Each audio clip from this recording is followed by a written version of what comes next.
oratorio van my hart. Die reën sing 'n aria op die blare vanaand. 'n oratorio van musieknote val deur die eter.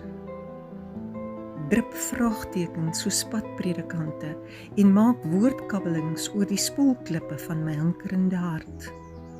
My leestekens het opgeraak. In my begeerte om jou te verwoord, moes ek nuwe lettergrepe vind. My kyk duif weg oor die hinterland, sien miragies op verre horisonne dans. Dan sien ek by my sien daar ver verby. Sien ek jou soos 'n donsag nuance op my lyf dans soos 'n somersnag. Uit my koker trek ek 'n pyl in goud geset, terwyl my oë nomaries oor jou dwaal. My gedagtes die lyne van jou duine brou. My dink gemik op die landkaart van jou pleine.